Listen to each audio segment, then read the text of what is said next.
अलाउद्दीन खिलजी के आर्थिक सुधार। आर्थिक सुधारों में सबसे पहले हम देखेंगे राजस्व सुधार कि उसने क्या क्या कार्य किए। अलाउद्दीन पहला मुसलमान शासक था जिसने राजस्व व्यवस्था का वैज्ञानिक ढंग से पुनर्गठन करने का प्रयत्न किया और प्रचलित राजस्व व्यवस्था में अनेक सुधार किए। उसका प्रमुख उद्देश्य राज्य की आय में अधिक से अधिक वृद्धि करना और किसानों के हितों को ध्यान में न रखना।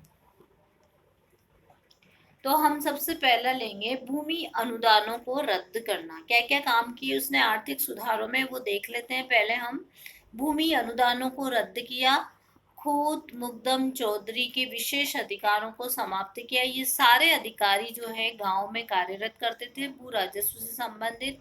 फिर उसने पैमाइश के आधार पर भू राजस्व निर्धारित किया।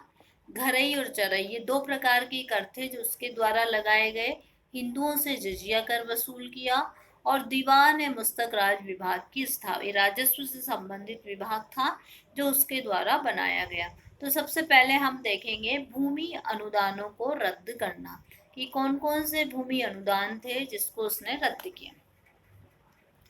बच्चों, हमने आपको पहले भी बताया कि बहुत सारे फारसी शब्द हैं जैसे मिल्क, अमलाक, इदरात, वक्फ, इनाम, जागीरों, खालसा, ये सारे भूमि के प्रकार है। मिल्क भूमि होती थी, अमलाक भूमि होती थी, इदरात दान में दी गई भूमि, वक्फ धार्मिक व्यक्तियों को दी गई भूमि, इनाम और जागीर जागीर भूमि, और खालसा केंद्र जिसकी आय केंद्र को जाती थी।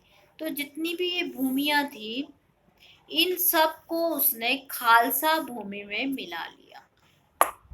जितने भी इनाम के रूप में हम दूसरे शब्दों में कहें तो सिंपल शब्द ये है कि इनाम के रूप में जो भी जमीनें या धार्मिक व्यक्तियों को दी गई जो भी जमीनें थी उसने खालसा भूमि में उनको सबको मिला लिया, अर्थात उन्हें केंद्र में मिला दिया, केंद्र के पास सुरक्षित रख दिया। इस प्रकार बहुत बड़ी मात्रा में भूमि राज्य को प्राप्त हुई और उससे राज्य में वृद्धि हुई। दूसरा हम देखते हैं खूत, ये जमींदार होते थे। मुकदम हिंदू राजस्व अधिकारी होते थे जो अपने गांव में भू राजस्व एकत्रित करते थे। चौधरी ये भी राज्य के विशेष गांव के विशेष अधिकारी होते थे। इनके विशेष अधिकारों को समाप्त करना, खूत मुकदम चौधरियों के विशेष अधिकारों को समाप्त करना। तो उसके द्वारा जो दूसरा कार्य किया गया आर्थिक सुधार में, खूत मुकदम हिंदू राजस्व अधिकारी थे जो अपने ग्राम से भू राजस्व कर एकत्रित करके सरकारी खजाने में जमा कराते थे। इस कार्य के बदले में सरकार की ओर से उन्हें कुछ विशेष अधिकार प्राप्त थे, जैसे अपनी व्यक्तिगत जमीन पर उन्हें सरकार को कोई भूमि कर नहीं देना पड़ता था। वसूल किए गए भूमि कर का कुछ भाग उनको मेहनताने के रूप में रख लेते थे। भूमि कर के अतिरिक्त भी और धन वे किसानों से वसूल कर लेते थे, उसको सरकार में जमा न करवाकर स्वयं अपने पास रखना। इस प्रकार ये लोग बड़े संपन्न और ठाट बाट का जीवन जीते थे। इतिहासकार बर्नी लिखते हैं वे अत्यंत अहंकारी हो गए थे और यहाँ तक कि राजस्व अधिकारियों की भी परवाह नहीं करते थे। अतः अलाउद्दीन, जिसने अमीर वर्ग को ही संपन्न नहीं रहने दिया, इस वर्ग की संपन्नता और अहंकार को कैसे सहन कर सकता था। अतः उसने इन लोगों की संपत्ति को छीन लिया, सभी विशेष अधिकारों को समाप्त कर दिया।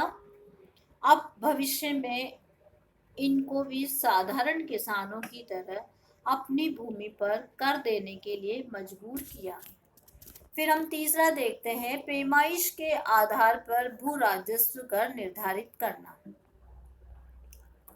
अलाउद्दीन खिलजी द्वारा जो कृषि योग्य भूमि थी उसको नापा गया और नापने के आधार पर भू राजस्व निर्धारित किया गया। ये कार्य उसके कुशल राजस्व मंत्री शरफ कायनी ने कई वर्षों की मेहनत के बाद पूरा किया और भू राजस्व व्यवस्था को वैज्ञानिक आधार पर व्यवस्थित करने में अलाउद्दीन खिलजी का महत्वपूर्ण प्रयास रहा। कुल उपज का 50% भूमि कर के रूप में लिया जाता था। पहले के सुल्तान 1/9 भाग लेते थे, किंतु अलाउद्दीन ने उपज का आधा भाग भूमि कर के रूप में वसूल किया। सबसे महत्वपूर्ण बात बच्चों ध्यान देने योग्य यही है कि अलाउद्दीन खिलजी के शासन काल में भूमि कर कितना लिया जाता था।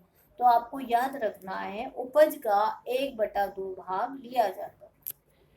अब हम आगे बढ़ते हैं। घरई और चरई कर, ये दो प्रकार के कर थे जो अलाउद्दीन खिलजी द्वारा किसानों से वसूल किया जाता था। कृषकों से लिया जाने वाला कर करई और चराई मवेशियों के चरागाह से चरने पर, परंतु करई का अर्थ स्पष्ट नहीं है। अलग अलग इतिहासकार अलग अलग मत देते हैं, पर ये सही है कि ये दोनों कर किसानों से वसूल किए जाते थे अलाउद्दीन खिलजी के शासन काल। इन करों से खूत और मुकदम भी मुक्त नहीं थे। फिर हम आगे देखेंगे हिंदुओं से जजिया कर। अलाउद्दीन खिलजी द्वारा हिंदुओं से जजिया और मुसलमानों से जकात कर, ये धार्मिक कर था जो लिया जाता था, हिंदुओं से लिया जाता था।